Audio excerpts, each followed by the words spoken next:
That's right, Benny. You know, it never ceases to amaze me the way drivers and teams can come back from adversity.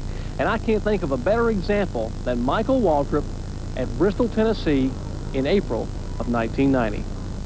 In Saturday's Busch Grand National race, Michael's crash in Turn 2 would have to be considered one of the most devastating I've ever seen. But due to the safety features built into these cars, Michael was back at the track less than 24 hours later, ready to race in the Winston Cup event. Well, I tell you what, I didn't realize when I left here the significance of the wreck. In fact, I asked my car owner, Chuck Ryder, I said, do you think we can fix that thing, you know, and get her ready to run again? And I said, because I didn't hit nothing with the back, I just hit with the front. And he said, no, I don't believe we can fix it. And when I saw it on TV last night, I know why everybody was so scared. It scared me, and you know, I just think the Lord spared me for some reason. For me, one of the scariest crashes I've seen came this past July at Daytona when Darrell Waltrip took one of the wildest rides of his career. Uh-oh, we've got a problem. Contact here, for sure. Darrell Waltrip is still running. Waltrip car gets on his roof and over and over. Darrell Waltrip tumbling down the backstretch in what appears to be a very, very serious crash. Once again, the safety features built into these Winston Cup cars did their job, and Darrell was ready to race 2 weeks later at Pocono.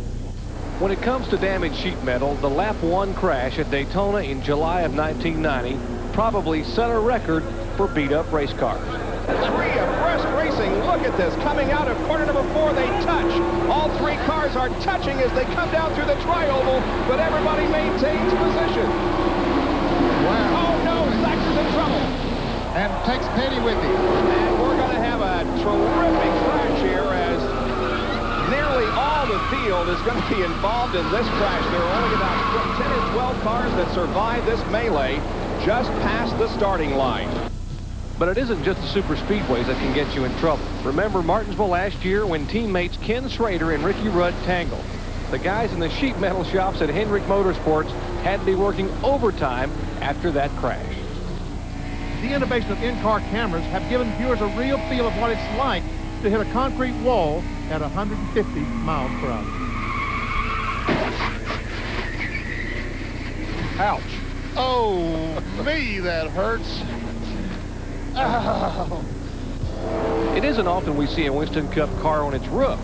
Probably one of the most unusual accidents I've seen was with Mark Martin out at Sears Point Raceway in Sonoma when he left the pits without the lug nuts tightened on his Ford.